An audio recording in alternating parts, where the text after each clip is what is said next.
എൻ്റെ സ്നേഹം തന്നെയാണ് ഇതിൻ്റെ കാരണം തന്നെ. ബിക്കോസ് എൻ്റെ കുറേ മെമ്മറബിളായിട്ടുള്ള റോൾസ് ഞാൻ ചെയ്തിട്ടുണ്ട് റൈറ്റ് ഫ്രം മൈ 80s. എൻ്റെ കരിയർ തുടക്കം മുതൽ എനിക്ക് തോന്നുന്നത് up to now by God's ഗ്രേസും പിന്നെ ഈ മലയാളികളുടെ എല്ലാവരുടെയും സ്നേഹം കൊണ്ട് മാത്രം എനിക്ക് കിട്ടിയ റോൾസും അത് ഇത്രയും എല്ലാവരുടെയും മനസ്സിൽ തങ്ങി നിൽക്കുന്നു ഇന്നും. അതുകൊണ്ട് അത് മെയിനായിട്ട് തന്നെയാണ് ഒരു കാരണം. പിന്നെ പറഞ്ഞ പോലെ ഞാൻ കുറേ സീരിയൽസും പണ്ട് ചെയ്തിട്ടുണ്ട്. അത് അപ്പോൾ ദൂരദർശൻ മാത്രമുള്ള സമയമായിരുന്നു. അപ്പോൾ നാച്ചുറലി വീട്ടമ്മമാർക്കായിട്ട് അവിടെയുള്ള അമ്മൂമ്മമാർക്ക് പോലും എന്നെ ഒരു ഫാമിലി മെമ്പറായിട്ടാണ് അവർ കണ്ടിട്ടുള്ളത്. സോ അതുകൊണ്ട് തന്നെയാണ് ഇന്നും ഞാൻ എവിടെയെങ്കിലും ഞാൻ ഞാൻ ഷൂട്ടിങ്ങിന് അല്ലാത്ത സമയത്ത് പോലും ഞാൻ എവിടെയെങ്കിലും ട്രാവൽ ചെയ്യുന്ന സമയത്താണെങ്കിലും ആൾക്കാർ എന്നെ കാണുമ്പോൾ സത്യം പറഞ്ഞാൽ ഈ ഒത്തിരി പ്രായമുള്ള അമ്മൂമ്മമാർ പോലും എൻ്റെ അടുത്ത് വന്ന് അവരുടെ സ്വന്തം ഒരു മോളെ പോലെ ആണ് എന്നെ കാണുന്നത്. അപ്പോൾ എനിക്കത് ഭയങ്കര ഒരു സന്തോഷമായിരുന്നു. പണ്ട് മുതലേ എനിക്ക് എന്താണെന്നറിയില്ല I think thanks to my parents also എന്ന് തോന്നുന്നു. കാരണം അങ്ങനെ ഒരു മുഖമായിരിക്കും. ബിക്കോസ് എനിക്ക് സത്യത്തിൽ എൻ്റെ മൈൻഡും അങ്ങനെ ഒരു ഹാർട്ടും അങ്ങനെയാണ്. എനിക്കും സ്നേഹം കൊടുക്കാനാണ് ഇഷ്ടം. അപ്പോൾ അത് തന്നെയാണ് എനിക്ക് തിരിച്ച് കിട്ടുന്നത്. So I think that is the reason.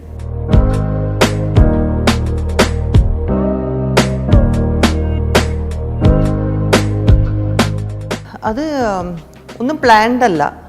സത്യം പറഞ്ഞാൽ സിനിമയിൽ തന്നെ വരുന്നത് ഒരു പ്ലാനിന് ഇത് വന്ന ഒരു സംഭവമേ അല്ല. പിന്നെ പറഞ്ഞ പോലെ ജനിച്ചു വളർന്ന് ബോംബെയിലായതുകൊണ്ടും പിന്നെ വീട്ടിൽ തമിഴാണ് സംസാരിക്കുന്നത്. മലയാളമൊക്കെ ജസ്റ്റ് കേട്ട് ഒരു പരിചയം മാത്രമേ ഉണ്ടായിരുന്നുള്ളൂ. പക്ഷേ ഫസ്റ്റ് പടമൊക്കെ അഭിനയിക്കുന്ന സമയത്ത് ഭരതേട്ടനൊക്കെ എന്തെങ്കിലും പറയുമ്പോൾ മനസ്സിലാവും. പക്ഷേ അമ്മ ഉണ്ടാവും കൂടെ, അമ്മയ്ക്ക് അറിയാം മലയാളം. അതുകൊണ്ട് അങ്ങനെ ഞാൻ ട്രാൻസ്ലേറ്റ് ചെയ്ത് മനസ്സിലാക്കുമായിരുന്നു. ആ ഒരു സിറ്റുവേഷനിലാണ് പിന്നെ അങ്ങനെ ഒരു മലയാള പടത്തിൽ ചാൻസ് കിട്ടിയത്. മലയാളം ആണല്ലോ, എനിക്കൊന്നും അറിയില്ലല്ലോ എന്നൊരു ചിന്ത പോലും അന്ന് എനിക്ക് ഉണ്ടായിരുന്നില്ല. ബിക്കോസ് മെയിനായിട്ട് ഒരു ആർട്ടിനോട് സ്നേഹമുള്ള ഒരു കൂട്ടത്തിലായതുകൊണ്ടും അങ്ങനെ ഒരു റോൾ എനിക്ക് കിട്ടിയതുകൊണ്ടും ഞാൻ ജസ്റ്റ് ഒന്ന് ഒരു പടം ചെയ്തു തിരിച്ചു പോകുന്നു എന്നൊരു ഫീലിലാണ് ഞാനും ഓക്കെ എന്ന് പറഞ്ഞ് വന്നത്. നിദ്ര എന്ന പടത്തിൽ അഭിനയിച്ചത്. പക്ഷേ എന്തോ ഒരു ഡെസ്റ്റിനി ആണെന്ന് തോന്നുന്നു. ഒരു പടം കഴിഞ്ഞു, പിന്നെ വീണ്ടും രണ്ടാമത്തെ ഒരു പടം വന്നു. ബാലചന്ദ്രമേൻ്റെ താരാട്ടായിരുന്നു. അത് കഴിഞ്ഞ് പിന്നെ കേൾക്കാത്ത ശബ്ദം, കിലുകില്, ഇങ്ങനെ കുറേ പിന്നെ തമിഴിലും ഇൻട്രൊഡ്യൂസായി. അപ്പോൾ അത് ഓട്ടോമാറ്റിക്കലി അതങ്ങനെ വന്നുപോയി. അപ്പോൾ ഞാൻ പറഞ്ഞു ഒരു പ്ലാൻഡ് അല്ല. അപ്പോൾ അതുകൊണ്ട് I think that is how my life has been up to now. എൻ്റെ എസ്പെഷ്യലി സിനിമയുടെ ഒരു ഫ്ലോന് തന്നെ പറയാം. ബിക്കോസ് പറഞ്ഞ പോലെ മൂന്നാം വരവ് എന്നാണ് ഇപ്പോൾ ഇതിനെ എല്ലാവരും പറയുന്നത്. സത്യം പറഞ്ഞാൽ അതൊരു വന്നു പോകുന്ന അതും പ്ലാൻഡ് അല്ല. അതങ്ങനെ ആയിപ്പോയതാണ്. എന്തോ ദൈവാധീനം കൊണ്ട് മാത്രം, സത്യം പറഞ്ഞാൽ എല്ലാവരുടെയും സ്നേഹം കൊണ്ട് മാത്രം ഇന്നും ആൾക്കാർക്ക് എന്നെ ഇഷ്ടമാണ്.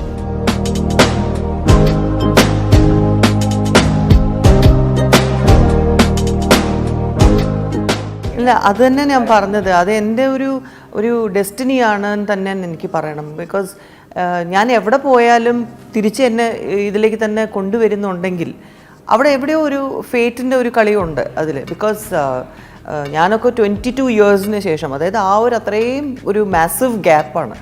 ഒരിക്കലും പറഞ്ഞതുപോലെ ഇങ്ങനെ നമ്മൾ വീണ്ടും ട്രൈ ചെയ്താൽ നമുക്ക് ചിലപ്പോൾ വീണ്ടും സിനിമയിലോട്ട് പോകാൻ പറ്റുമോ എന്നൊരു തോട്ട് പോലും എനിക്ക് ഉണ്ടായിരുന്നില്ല. ബിക്കോസ് അത് കഴിഞ്ഞു.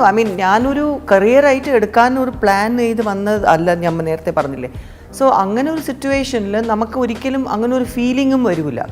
അതായത് ഓക്കെ നമ്മുടെ കരിയർ ആ ഒരു പ്രായത്തിൽ കട്ടായി പോയല്ലോ, അതുകൊണ്ട് ഇനിയിപ്പോൾ നമ്മളത് വീണ്ടും ട്രൈ ചെയ്യാതെ സപ്പോസ് നമ്മൾ റിജക്റ്റ് ചെയ്ത് കഴിഞ്ഞാൽ എന്നൊക്കെ ഒരു തോട്ട് ഉണ്ടാവണമെങ്കിൽ നമ്മളത് കരിയർ പ്ലാൻഡ് ആയിരിക്കണം. ഇത് അങ്ങനെ ഒരു സംഭവമേ ഇല്ലാത്തതുകൊണ്ട് ഞാൻ വന്നു. പിന്നെ അത് കഴിഞ്ഞ് എൻ്റെ തന്നെ ഒരു തീരുമാനമായിരുന്നു, ശരി വേണ്ടാന്ന് വെച്ചു. പിന്നെ അത് കഴിഞ്ഞ് ആരെങ്കിലുമൊക്കെ ഇടയ്ക്ക് വെച്ച് ചോദിച്ചിട്ടുമുണ്ട്, ഇല്ലയെന്ന് പറയുന്നില്ല. അപ്പോൾ ഞാൻ പക്ഷേ ഇല്ല ഞാനിപ്പോൾ അഭിനയിക്കുന്നില്ല എന്ന് പറഞ്ഞ് വിട്ടിട്ടുണ്ട്. അതിന് പിന്നെ ഒരു റിഗ്രറ്റ് വന്നിട്ടില്ല. പിന്നെ പറഞ്ഞതുപോലെ എൻ്റെ ജീവിതത്തിൻ്റെ ഓരോരോ സിറ്റുവേഷനിൽ നിന്നും കരകയറ്റിയത് സിനിമയാണ്. അതുതന്നെയാണ് ഞാൻ പറഞ്ഞത്. ഓരോന്നിനും ഞാനിപ്പോൾ ആലോചിക്കുമ്പോൾ 80s ഒരു രസത്തിന് വന്നു പോയി എന്ന് പറയാം. പക്ഷേ ആ സമയത്ത് പോലും എനിക്ക് എൻ്റേതായിട്ടുള്ള ഒരു ഫീലിങ്ങും എൻ്റേതായിട്ടുള്ള ഒരു സ്നേഹവും സിനിമയോട് എനിക്ക് തോന്നിയത് 80s ഞാൻ വന്നതിന് ശേഷമാണ്, നോട്ട് ബിഫോർ. പിന്നെ 90s വന്നപ്പോൾ എനിക്ക് തന്നെ അറിയാതെ, ഞാൻ ഒരിക്കലും കോൺഫിഡൻസ് ഇല്ലാതെ വന്നതാണ്. എന്നെ നിർബന്ധിച്ച് എന്നെ കൊണ്ടുവന്നതാണ് നയം വ്യക്തമാക്കുന്നത് പടത്തിൽ. പക്ഷേ അതിനുശേഷം എനിക്ക് വന്ന ക്യാരക്ടേഴ്സും എനിക്ക് അതിൽ അത്രയും സ്നേഹം ആ സമയത്ത് കിട്ടിയതും എൻ്റെ ഫസ്റ്റ് സ്റ്റേറ്റ് അവാർഡ് എനിക്ക് കിട്ടിയതും ചകോരം സവിതം പോലത്തെ ക്യാരക്ടേഴ്സ് വന്നതും എല്ലാം എനിക്ക് അതൊരു വളരെയധികം എനിക്ക് സന്തോഷം കിട്ടിയ ഒരു മൊമെൻറ്റ്സ് ആയിരുന്നു. പിന്നെ അത് കഴിഞ്ഞ് സുഹൃതം എന്ന പടം കഴിഞ്ഞ ശേഷം വീണ്ടും എൻ്റെ ലൈഫിൻ്റെ ഒരു സിറ്റുവേഷനിൽ ഓട്ടോമാറ്റിക്കലി എനിക്ക് പോകേണ്ടി വന്നു എന്ന് തന്നെ പറയാം. അപ്പോഴും ഒരു റിഗ്രറ്റ്, അയ്യോ ഞാൻ പോണല്ലോ എന്നൊരു ചിന്തയും എനിക്കുണ്ടായിട്ടില്ല. സോ പോയി, അത്രയേ ഉള്ളൂ. ഞാൻ വിചാരിച്ചു ഓക്കെ ഫൈൻ ഡൺ. പിന്നെ എൻ്റെ ലൈഫിൻ്റെ കുറേ കാര്യങ്ങൾ വന്നും പോയി നിന്നു. പിന്നെ വീണ്ടും അങ്ങനത്തെ ഒരു സിറ്റുവേഷനിൽ നിന്നും എവിടെയോ ഞാൻ US-ലുള്ള എന്നെ ത്രൂ ഫേസ്ബുക്കൊക്കെ എന്നെ അന്വേഷിച്ച് പിടിച്ച് എനിക്ക് വേണ്ടി ഒരു ക്യാരക്ടർ എഴുതിയതുപോലെ എനിക്കൊരു കംബാക്ക് ക്യാരക്ടറാണ് ഞണ്ടുകളുടെ നാട്ടിലത്തെ ഷീല ചാക്കോ എന്ന ക്യാരക്ടർ. സോ അത് ആക്ച്വലി അങ്ങനത്തെ ഒരു ക്യാരക്ടർ എനിക്ക് വന്നില്ലായിരുന്നുവെങ്കിൽ ചിലപ്പോൾ ഞാൻ വരില്ലായിരുന്നു സിനിമയിൽ. കാരണം വീണ്ടും വന്നു, പക്ഷേ ഫുസ് എന്ന് പറഞ്ഞ് പോയി, അയ്യോ വരികയും ചെയ്തു, ഒന്നും ചെയ്യാനും ഇല്ലായിരുന്നു. അപ്പോൾ പിന്നെ അതൊരു നമുക്ക് തന്നെ ഒരു കോൺഫിഡൻസ് പിന്നെ നമുക്ക് തോന്നില്ല. അതുകൊണ്ട് ഞാൻ വളരെയധികം റെസ്ട്രിക്റ്റ് ചെയ്ത് നിന്ന സമയത്തും എന്നെ പിടിച്ച് കൊണ്ടുവന്നത് ഞാൻ പറഞ്ഞത് ഡെഫിനറ്റ്ലി ഇതിൽ ദൈവത്തിൻ്റെ ഒരു കൈയുണ്ട്.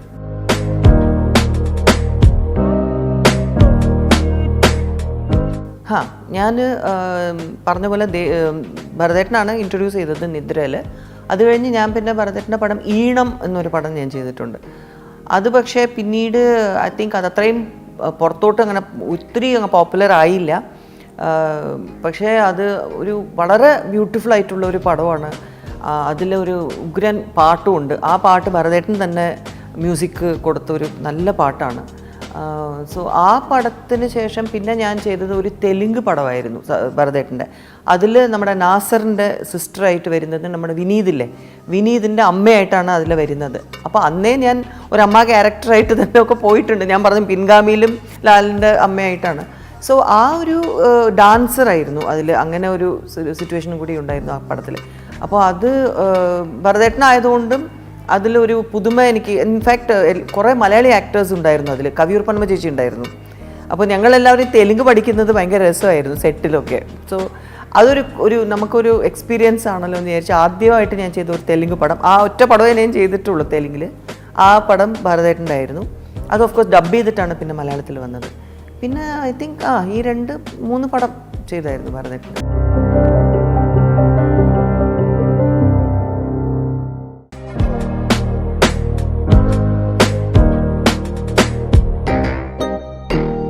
സത്യം പറഞ്ഞാൽ എൻ്റെ എന്താ പറയുക ഇന്നത്തെ ജനറേഷനിൽ ഉള്ളതാണ് എൻ്റെ മക്കൾ.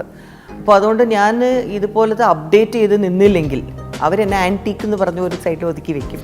അതുകൊണ്ട് എൻ്റെ മക്കൾ കാരണം എനിക്ക് പറയാം ഞാൻ ഇന്ന് ഈ ജനറേഷനിൽ പിടിച്ച് നിൽക്കുന്നു എന്ന്. ബിക്കോസ് നമ്മൾ ഇപ്പോൾ പറഞ്ഞ പോലെ അൽത്താഫിൻ്റെ പടത്തിൽ എന്നെ വിളിച്ചപ്പോഴും അത്രയും നല്ലൊരു ക്യാരക്ടർ ഒരു ആർട്ടിസ്റ്റും വേണ്ടെന്ന് പറയൂല എന്ന് എനിക്ക് ഉറപ്പായിരുന്നു. കാരണം എൻ്റെ അടുത്ത് ആദ്യം ആ പടം പറഞ്ഞു കഴിഞ്ഞിട്ട് എൻ്റെ അടുത്ത് ചോദിച്ചപ്പോഴേക്കും ഞാൻ ഓക്കെ പറഞ്ഞു, ഓൾറെഡി അത് ഓക്കെ ആയി. പക്ഷെ പിന്നീട് അവർ പോയി കഴിഞ്ഞപ്പോൾ, അവർ ബാംഗ്ലൂർ വന്നിട്ടാണ് എനിക്ക് ആ കഥ പറയുന്നത്. തിരിച്ച് അവർ പോയി കഴിഞ്ഞപ്പോൾ പിന്നെ ഒരു എനിക്കൊരു കൺഫ്യൂഷനായിരുന്നു. ദൈവമേ, എന്നെക്കൊണ്ട് അഭിനയിക്കാൻ ഉള്ള ഒരു സിറ്റുവേഷൻ പറ്റുമോ, ഇത്രയും നല്ലൊരു ക്യാരക്ടർ ഓക്കെ എന്നൊക്കെ പറഞ്ഞ് പിറ്റേ ദിവസം എന്നെ വിളിച്ചിട്ട് വർക്ക്ഷോപ്പ് ഉണ്ടെന്ന് പറഞ്ഞു. അപ്പോൾ ഈ വർക്ക്ഷോപ്പ് സംഭവമൊന്നും നമുക്ക് പണ്ടൊന്നും ഇല്ലായിരുന്നു.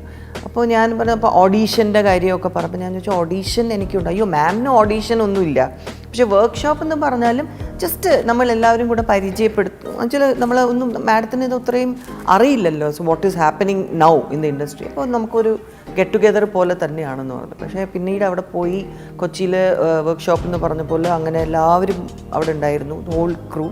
അത് കഴിഞ്ഞിട്ടാണ് നിവിനും വൈഫും വരുന്നു, ലാലുണ്ടായിരുന്നു. അപ്പോൾ എല്ലാവരുമായിട്ട് അവിടെ ഉണ്ടായിരുന്ന സമയത്താണ് സൈജു ഗ്രൂപ്പുമായിട്ടുള്ളൊരു ഷോട്ട് ഞാനും ലാലും കൂടി അവിടെ ഇരുന്നിട്ട് ഡോക്ടറായിട്ട് സംസാരിക്കുന്ന ഒരു സീനുണ്ടല്ലോ ഇതിൽ പടത്തിൽ.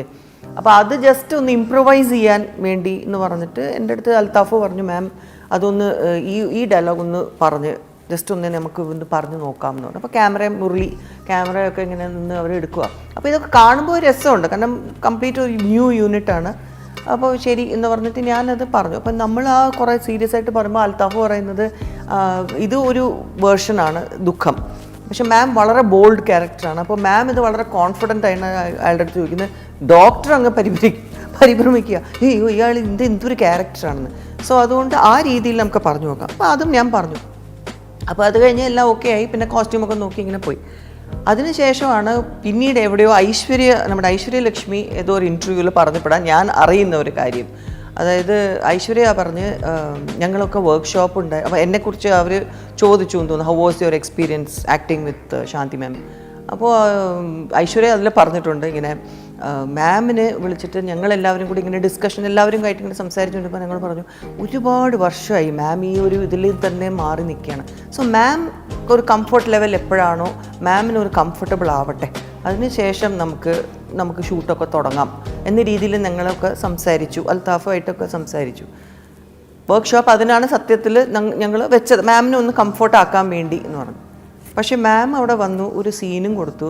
മാം ഏതോ ഇന്ന് പോലും മാം കണ്ടിന്യൂ ചെയ്യുന്നു ആക്ടിങ് എന്ന രീതിയിൽ. അവർ വന്നു 2 ടൈപ്പിലെ ആക്ടിങ് ചെയ്തിട്ട് അവർ പോയി.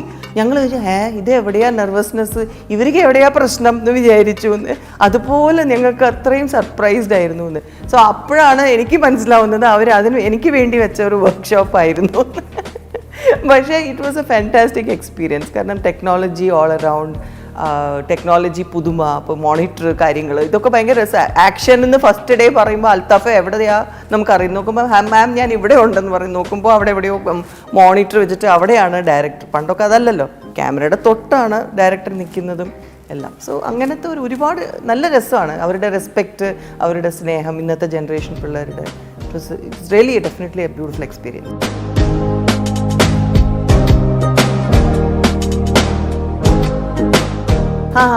റീമേം ഒക്കെ ചെയ്തത് ഞാൻ കണ്ടിരുന്നു.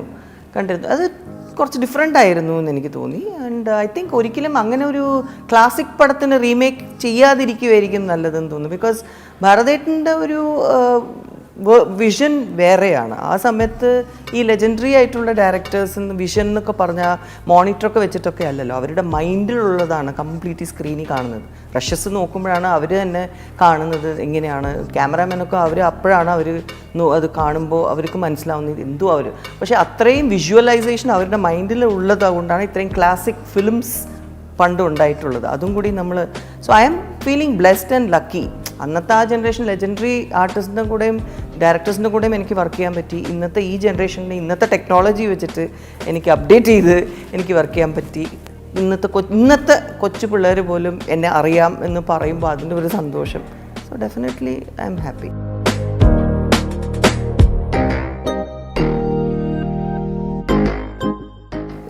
അത് once in a lifetime ക്യാരക്ടറാണ്. ശാരദാമണി, നമ്മുടെ ചകോരത്തിലെ ക്യാരക്ടർ.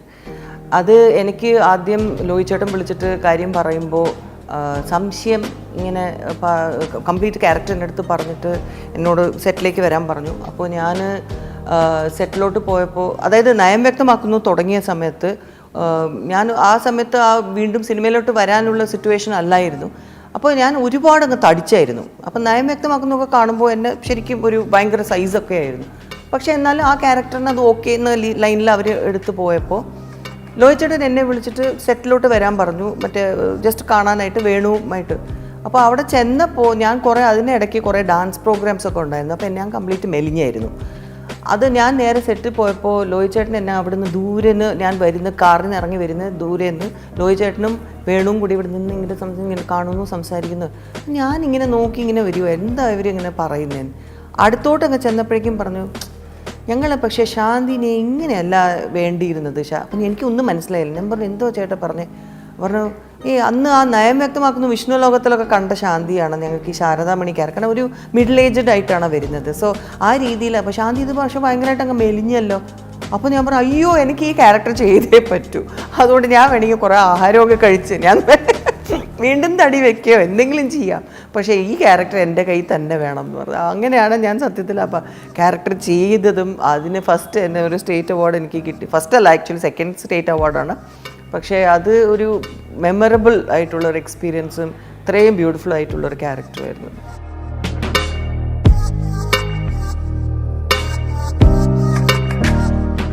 അതും എൻ്റെ ഏജിനെക്കാട്ടിലും കൂടുതൽ ഏജുള്ള ഒരു ക്യാരക്ടറായിരുന്നു. അതിലും നമ്മുടെ നെടുമുടി വേണുചേട്ടനാണ് എനിക്ക് കോൺഫിഡൻസ് തന്നത്.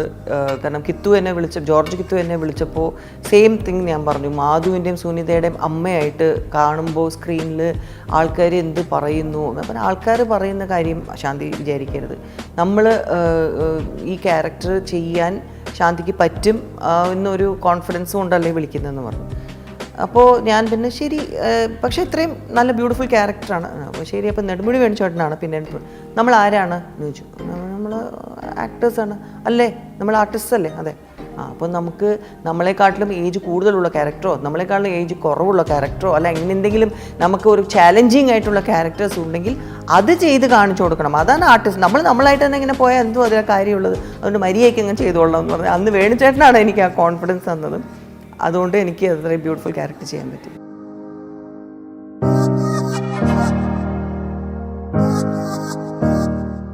പരിണയം ഹരിഹരൻ സാറിൻ്റെ കൂടി ഒരു പടമായതുകൊണ്ട് അതിൻ്റെ ആദ്യത്തെ ഒരു എക്സ്പീരിയൻസ് ആയിരുന്നു.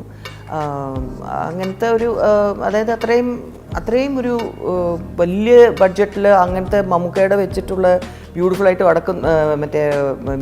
വടക്കം വീരകഥ പോലത്തെ പടങ്ങളും അതുപോലൊക്കെ ചെയ്ത് നമ്മൾ ഹരൻ സാറിൻ്റെ വലിയൊരു ഫാനായിരുന്നു. കാരണം അത്രയും ബ്യൂട്ടിഫുൾ ആയിട്ടുള്ള ക്യാരക്ടേഴ്സും ഒക്കെ ചെയ്യുന്നു. പരിണയത്തിന് വിളിച്ചപ്പോൾ ഞാൻ ഒന്നും ചിന്തിച്ചില്ല, ഞാൻ ഓക്കെ എന്ന് പറഞ്ഞു. അങ്ങനെ ആ ക്യാരക്ടറിനെ ഒരു ചെറിയൊരു സംഭവമാണെങ്കിൽ പോലും അത് നന്നായിട്ട് ഒരു ഇമ്പോർട്ടൻസും എനിക്ക് തന്ന് എന്നെ ഒരുപാട് അപ്രീഷിയേറ്റ് ചെയ്ത ഒരു ക്യാരക്ടറായിരുന്നു പരിണയത്തിൽ ആ ക്യാരക്ടർ.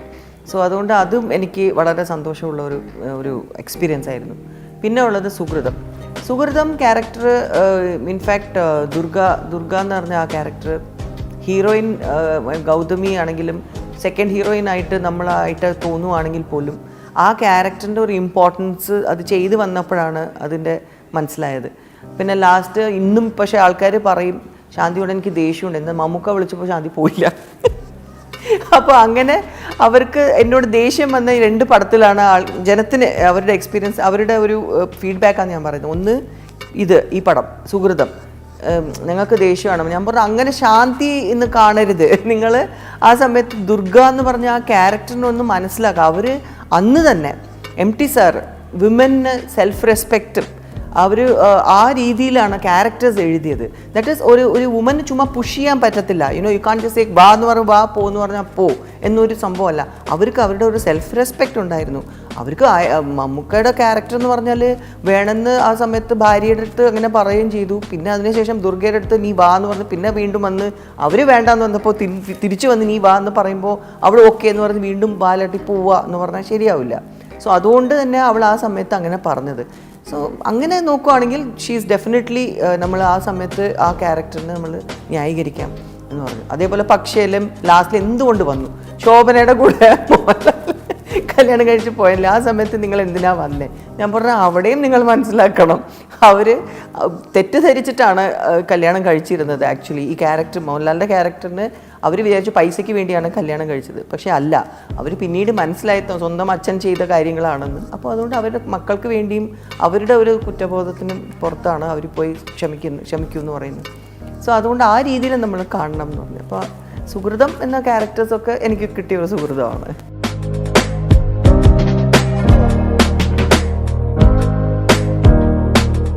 പിന്നെ ഞാൻ ചെയ്തിട്ടുള്ള ബാലേന്ദ്രമേനൻ്റെ കുറേ പടങ്ങൾ ചെയ്തിട്ടുണ്ട്. പിന്നെ PG വിശ്വംഭരൻ സാറിന് ചെയ്തിട്ടുണ്ട്. പപ്പേട്ടൻ്റെ പക്ഷേ ഞാൻ ഈണം പപ്പേട്ടൻ്റെ സ്ക്രിപ്റ്റായിരുന്നു. പക്ഷേ എനിക്ക് ഡയറക്റ്റ് അതേപോലെ ഫാസിലിൻ്റെ പടവും എനിക്ക് പാച്ചികയുടെ പടവും എനിക്ക് ചെയ്യാൻ പറ്റിയിട്ടില്ല. സോ അങ്ങനെ കുറേ മിസ് ചെയ്തിട്ടുണ്ട്. പക്ഷേ വേറെ നല്ല ഡയറക്ടേഴ്സ് ചെയ്തിട്ടുണ്ട്.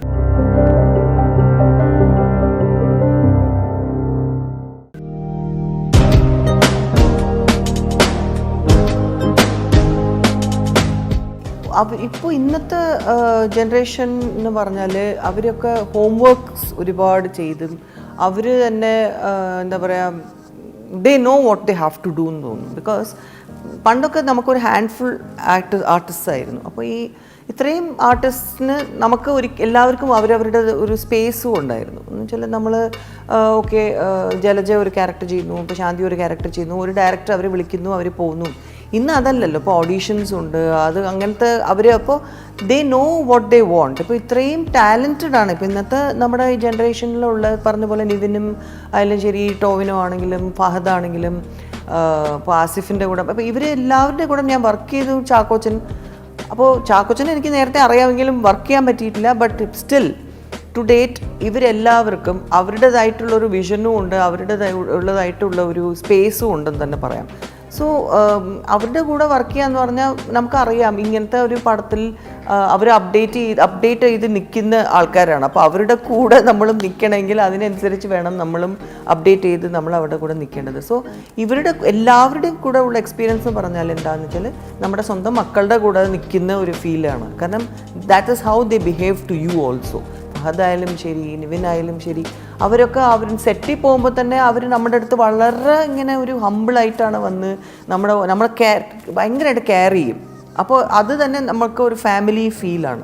അപ്പോൾ അതുകൊണ്ട് എനിക്ക് ഇന്നത്തെ ഈ ജനറേഷൻ പിള്ളേർ ഒരിക്കലും ആർക്കും ഒരു ഹോട്ട് ഹെഡഡ് ആണെന്നോ അല്ലെങ്കിൽ ആരെങ്കിലും അവർ ഭയങ്കര അഹങ്കാരിയാണെന്നോ ഒരു ഫീലോ അങ്ങനെ ഒരിക്കലും എനിക്ക് തോന്നിയിട്ടുമില്ല. അങ്ങനെ ആർക്കും ഇല്ല. എനിക്ക് തോന്നുന്നു ഇന്നത്തെ ഇൻഡസ്ട്രിയിൽ അങ്ങനെ ഒരാളുണ്ടെങ്കിൽ അവർക്ക് നിൽക്കാൻ പറ്റത്തില്ല എന്ന്. Because everybody has their equality. അപ്പോൾ അതുകൊണ്ട് ഇന്നത്തെ എല്ലാം വളരെ ടാലൻറ്റഡ് ആയിട്ടുള്ള യങ്സ്റ്റേഴ്സാണ്.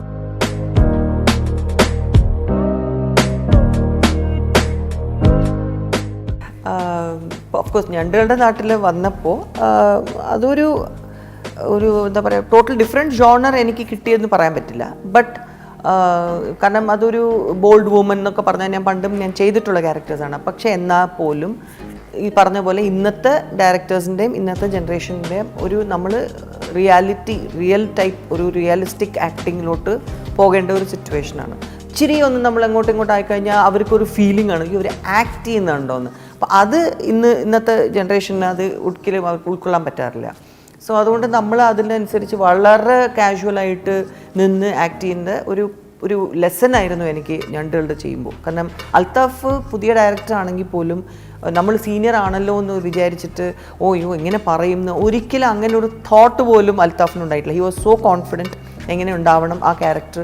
അപ്പോൾ അതുകൊണ്ട് അവന് എന്തെങ്കിലും പ്രശ്നം നമുക്ക് കുറച്ച് കൂടുതലോ കുറവാണെങ്കിൽ നമ്മുടെ അടുത്ത് ഡയറക്റ്റായിട്ട് വന്ന് അങ്ങനെ പറയുന്ന ഒരു കോൺഫിഡൻസ് ഉണ്ടായിരുന്നു. So that helped. കാരണം നമുക്കത് നമുക്ക് പറഞ്ഞ പോലെ എല്ലാവരുടെ അടുത്തും നമുക്ക് പഠിക്കാൻ ഉണ്ടാവും. സോ അതൊരു വളരെ എനിക്ക് വലിയൊരു എക്സ്പീരിയൻസ് ആയിരുന്നു അതിൻ്റെ കൂടെ. പിന്നെ ചെയ്തത് ഡെഫിനറ്റായിട്ടും എനിക്ക് മെമ്മറബിൾ ആയിട്ടുള്ള ഒരു ക്യാരക്ടറായിരിക്കും കുട്ടനാടൻ മാർപ്പാപ്പ. ബിക്കോസ് അത് ഞാൻ ഇതേവരെ ചെയ്യാത്ത ഒരു കോമഡി ഷോണറിൽ പോയ ഒരു പടമാണ്. അതിൽ ധർമ്മജന ആയാലും പിഷാരടി ആണെങ്കിലും ഇവർ എല്ലാവരും ഒരുപാട് ഹെൽപ്പ് ചെയ്ത ഒരു സംഭവമായിരുന്നു. ബിക്കോസ് കോമഡി ഷോണർ കൈകാര്യം ചെയ്യുക എന്ന് പറഞ്ഞാൽ that is one of the most difficult. അപ്പോൾ എനിക്കത് ഇച്ചിരി ടെൻഷൻ ആയിരുന്നു. പക്ഷേ ശ്രീജിത്ത് അതിൻ്റെ ഡയറക്ടർ എൻ്റെ അടുത്ത് കാണാൻ വന്നപ്പോഴും പറഞ്ഞു, ഞാൻ ചോദിച്ച ഒരു ചോദ്യമാണ്, എന്നെ തന്നെയാണോ നിങ്ങൾ ശാന്തികൃഷ്ണൻ ആരാന്ന് മനസ്സിലാക്കിയിട്ടും ഒക്കെ തന്നെയാണോ എന്നെ ഈ ക്യാരക്ടറിന് വിളിച്ചത് കോമഡി ഷോണർന്ന്? ഇല്ല, ഡെഫിനറ്റായിട്ടും ഞങ്ങൾ മാഡത്തിൻ്റെ കുറേ ഇങ്ങനെ ഇൻ്റർവ്യൂസ് കണ്ടു തിരിച്ച് വന്നതിന് ശേഷം. പാനീസ് കിച്ചൺ ആയാലും ശരി. അപ്പോൾ ഞങ്ങളുടെ മേരി അങ്ങനത്തെ ഒരു ക്യാരക്ടറാണ്. മാമിൻ്റെ ഇപ്പോഴത്തെ ഈ സ്വഭാവമാണ് മേരി. സോ ആ ഒരു കുസൃതിയും ഒക്കെ ഉള്ള ഒരു സംഭവമാണ്. അപ്പോൾ അതുകൊണ്ട് മാം തന്നെ ചെയ്യണം. സോ അങ്ങനെയാണ് ഞാൻ ആ പടം ചെയ്യുന്നത്. ഭാഗ്യത്തിന് I think lot of people liked it. So അങ്ങനെ അതേ ഒരു ടച്ചാണ് മാർഗം കളിയും. അതെ അതെ അതെ അതെ അതെ അതെ അതെ അതെ സത്യം അതാണ്. ഞാൻ പറഞ്ഞില്ല, എൻ്റെ മക്കളുടെ കൂടെ നമ്മൾ നിൽക്കണമെങ്കിൽ ഒരു ഫ്രണ്ട് ലൈനിലൊക്കെ തന്നെയാണ്. അപ്പോൾ അതുകൊണ്ട് തന്നെയാണ് അവർ എന്നെ സ്ക്രീനിൽ കാണുമ്പോൾ ഇങ്ങനത്തെ മാനറിസംസ് നോക്കുമ്പോൾ എൻ്റെ മക്കളായാലും എൻ്റെ ചേട്ടൻ്റെ മക്കളായാലും അവരും പറയും, ഇത് നിങ്ങൾ വീട്ടിൽ ചെയ്യുന്നത് തന്നെയല്ലേ ഇതും എന്ന് പറയും. So basically I just behave എന്ന് തന്നെ പറയാം. സോ അരവിന്ദൻ്റെ അതിഥികൾ was one of another memory. 2 scenes ആണെങ്കിൽ പോലും വളരെ ഇമ്പാക്റ്റ്ഫുൾ ആയിട്ടുള്ളൊരു ക്യാരക്ടറായിരുന്നു. പിന്നെ അങ്ങനെ എനിക്ക് കുറേ ഡിഫറെൻറ്റ് ക്യാരക്ടേഴ്സ് കിട്ടിയിട്ടുണ്ടെന്ന് പറയാം.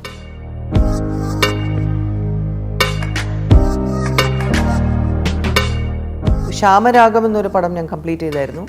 അതൊരു ഡിഫറെൻറ്റ് ക്യാരക്ടറാണ്. അതിലും ഡാൻസറാണ് സത്യത്തിൽ അതിൽ വരുന്നത്. സോ ദാറ്റ് വാസ് ഓൾസോ ഒരു ചെറിയൊരു പടമാണ്.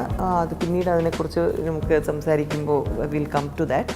പക്ഷേ ആ പടത്തിനും I am looking forward to that also. Because അതിനും ഒരു വളരെ ഡിഫറെൻറ്റ് ക്യാരക്ടറാണ് ചെയ്തിട്ടുള്ളത്. പിന്നെ ആസ് ഇറ്റ് ഈസ് ഞാൻ ഒന്ന് ബാക്ക് ചെയ്ത് നിൽക്കുകയാണ്. ബിക്കോസ് വെറും അമ്മ ക്യാരക്ടേഴ്സ് മാത്രം ഞാൻ ഓടിച്ചാടി 2 വർഷം ചെയ്തു. സോ ഇനി എനിക്ക് ചെയ്യാനുണ്ടെങ്കിൽ എന്തെങ്കിലും ഡിഫറെൻ്റ് ആയിട്ട് ക്യാരക്ടേഴ്സ് കിട്ടുകയാണെങ്കിൽ ചെയ്താൽ കൊള്ളാം എന്നുണ്ട്. അമ്മ ക്യാരക്ടർ ആണെങ്കിൽ പോലും it should be something like ഞണ്ടോ അല്ലെങ്കിൽ കുട്ടനാടൻ പോലെയൊക്കെ കൂടുതൽ ഇമ്പോർട്ടൻറ്റ് സ്ക്രീൻ സ്പേസ് ഇല്ലെങ്കിലും വാട്ട് എവർ ഇസ് ദെയർ സ്ക്രീനിന് വിട്ട് ആൾക്കാർ സിനിമ കണ്ട് ഇറങ്ങുമ്പോൾ എൻ്റെ ക്യാരക്ടർ മൈൻഡിൽ നിൽക്കണം.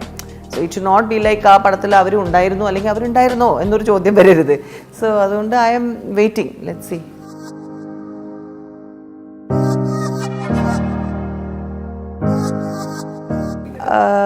രഹസ്യം എന്ന് പറയുന്നത് ഡാൻസ് എനിക്കിപ്പോൾ ചെയ്യാൻ പറ്റാത്തതിൻ്റെ ഒരു വിഷമം എനിക്കുണ്ട്. കാരണം അപ്പാർട്ട്മെൻറ്റ്സിൽ താമസിക്കുമ്പോൾ ഈ പ്രാക്ടീസ് ചെയ്യാൻ വളരെ ബുദ്ധിമുട്ടാണ്. പക്ഷേ ഞാനിങ്ങനെ ഓരോരുത്തരടുത്ത് ഇങ്ങനെ സംസാരിക്കുമ്പോൾ ഞാൻ പറയും I would love to do something for the shows. ഇപ്പോൾ ഓരോരുത്തർ ഇപ്പോൾ ഷോസിൽ വരുമ്പോൾ നമ്മൾ ചില നല്ല ഓപ്പണിംഗ് നമ്പറൊക്കെ ഉണ്ടാവില്ലേ, ലൈക്ക് ഹൗ വിനീത് ചെയ്യാറുണ്ട്, ആശാ ശരത്ത് ചെയ്യാറുണ്ട്. So I said something like that I would love to do എന്നൊക്കെ പറഞ്ഞുകൊണ്ടിരിക്കുവാണ്. Let's see.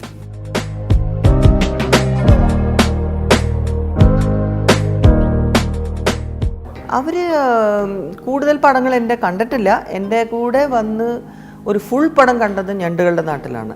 കാരണം ആ പ്രായവും അപ്പോഴാണ് അവർക്കും ഒന്നും മലയാളമൊക്കെ മനസ്സിലാക്കാനുള്ള ഒരു സിറ്റുവേഷൻ അപ്പോഴാണ് വന്നത്. So they were extremely happy. കാരണം അവർ വലിയ സ്ക്രീനിൽ അമ്മയെ കാണുന്നു. അപ്പോൾ ഒരു പ്രൈഡ് ഉണ്ടായിരുന്നു അവരുടെ മുഖത്ത്. എനിക്കത് കണ്ടപ്പോൾ എനിക്ക് ഭയങ്കര സന്തോഷമായിരുന്നു. കാരണം അവരുടെ ഒരു സപ്പോർട്ടും കൂടി ഇല്ലായിരുന്നെങ്കിൽ എനിക്ക് തീർച്ചയായിട്ടും വരാൻ പറ്റില്ലായിരുന്നു. അപ്പോൾ മോൻ ഓൾറെഡി അവനും ആക്ടിങ്ങിനോട് വലിയ താല്പര്യമുള്ളതാണ്. അവനിപ്പോൾ ആ തിയേറ്ററൊക്കെ ആണ് subject, one of his subjects. അവൻ ന്യൂയോർക്കിലാണ് പഠിക്കുന്നത്. മോള് പിന്നെ ആർട്ടിസ്റ്റാണ്, ഈ വരയ്ക്കും. അപ്പോൾ അങ്ങനെ അവർക്ക് അവരുടേതായിട്ടുള്ള ആർട്ടിസ്റ്റിക് ടെൻഡൻസി ഇത് ഉണ്ട്. അപ്പോൾ അവരും എല്ലാം പടം കണ്ട് ലാസ്റ്റ് സീൻ കഴിഞ്ഞിട്ട് എന്നെ ഇങ്ങനെ എത്തിച്ചു നോക്കിയിട്ട് എൻ്റെ അടുത്ത് ഇങ്ങനെ കാണിച്ചു.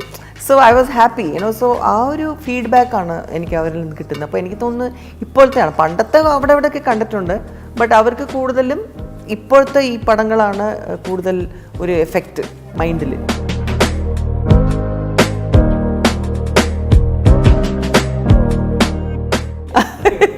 അത് എനിക്കറിയില്ല. കാരണം അവൻ്റെതായിട്ടുള്ള he's got his own plans. അപ്പോൾ അതുകൊണ്ട് ഇന്നത്തെ പിള്ളേർ അറിയാമല്ലോ, അവർക്ക് നമ്മളായിട്ട് ഒന്നും പറയാനും പറ്റില്ല. പക്ഷേ ആക്ടിങ്ങിനോട് താല്പര്യമുള്ള കൂട്ടത്തിലാണ്, നന്നായിട്ട് ചെയ്യുകയും ചെയ്യും. സ്കൂൾ പ്ലേസിൽ ഇപ്പോൾ അവിടെ ചെന്നിട്ടും ഇപ്പോൾ ഒരു ഓഡിഷൻ ചെയ്ത് ഹീസ് ഡൺ സം കോളേജിലെ പ്ലേ ഒക്കെ തിയേറ്റർ ഓൺ സ്റ്റേജ് ചെയ്യുന്നുണ്ട് US.